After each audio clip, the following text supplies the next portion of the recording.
My name is Maria Arshid. I am ABA therapist working at Global Special School for Child Development Center. आज का जो मेरा topic है वो ये है कि स्ट्रेटजीज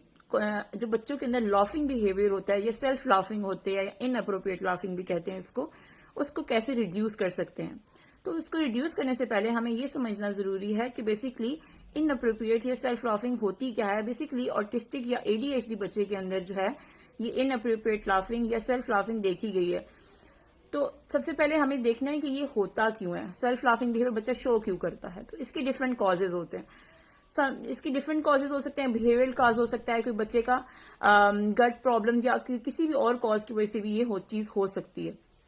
तो सबसे पहले अगर बच्चा आप नोटिस करें कि बच्चा कब ये बिहेवियर शो कर रहा है। अगर फॉर एग्जांपल आप बच्चे की तरफ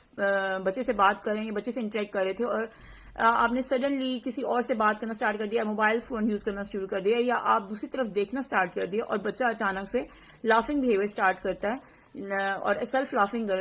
शो करता है आपको, तो इसका मतलब ये है कि बच्चा जो है वो अटेंशन सीकिंग के लिए ये बिहेवियर शो कर रहा है। तो उसमें वहां पे कॉज होगा अटेंशन सीकिंग। तो बच्चा जब अटेंशन सीकिंग की वजह से ये शो कर रहा होगा तो हमें चाहिए कि हम उसको इग्नोरेंस दें, इग्नोर करें, कि हम ये शो करें कि हमने उसकी लाफिंग बिहेवियर को सुना ही नहीं, ना हमें पता है कि बच्चे ने लॉफ किया है। ठीक है, तो इससे ये होगा कि बच्चा जो है वो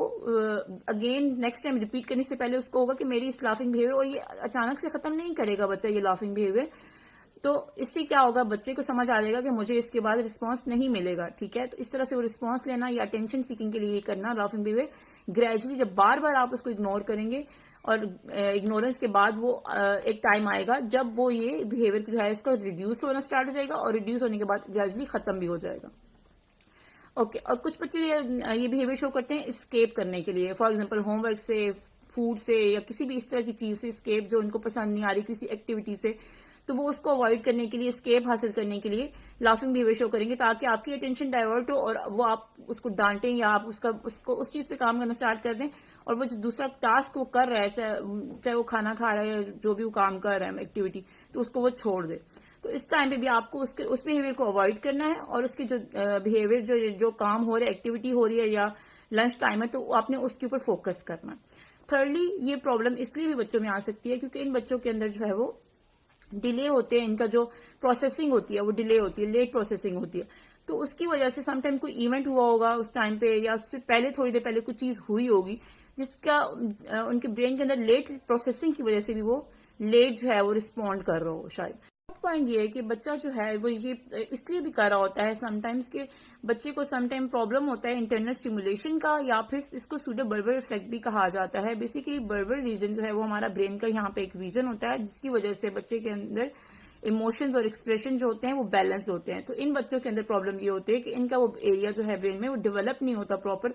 तो उसकी वजह से ये प्रॉब्लम आ रहा होता है। तो उसको डेवलप करने के लिए हम ये स्ट्रेटजीज यूज कर सकते हैं कि ब्रेन डेवलपमेंटल एक्सरसाइजेस करवाई जाए और बच्चे को ज्यादा से ज्यादा फिजिकल एक्टिविटीज में, फिजिकल मूवमेंट में इन्वॉल्व रखा जाए। जितना ज्यादा फिजिकल एक्टिविटीज में इन्वॉल्व होगा उतनी ज्यादा ब्रेन डेवलपमेंट होगी। इसके लिए हम लोग ब्रेन डेवलपमेंट के लिए सप्लीमेंट्स ले सकते हैं, अच्छी डाइट रख सकते हैं, बच्चे को GF-CF डाइट दें, यानी कि ग्लूटेन फ्री और कैसीन फ्री डाइट दें, क्योंकि ग्लूटेन की वजह से एक प्रोटीन जो है वो प्रोड्यूस होती है हमारे इंटेस्टाइन के अंदर या हमारी बॉडी के अंदर,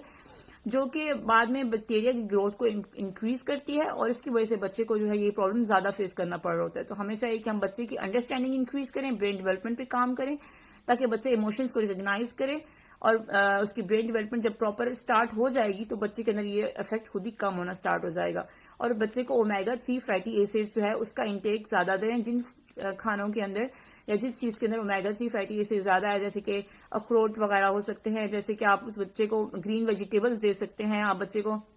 बादाम वगैरह दे सकते हैं, और इस तरह मीट, फिश वगैरह इन सब चीजों के अंदर इसका जो है वो omega-3 फैटी एसिड बहुत ज्यादा मिकदार में होता है। तो आप बच्चे को इस तरह की डाइट दें, प्रॉपर न्यूट्रिशन से इसका प्लान भी बनवा सकते हैं बच्चों का, ताकि बच्चा जो है वो फर्दर उसकी डाइट अच्छी होगी और उसकी ब्रेन डेवलपमेंट काम होगा और जिस चीज के लिए वो बिहेवियर शो कर रहा है वो नहीं करेगा। Thank you so much.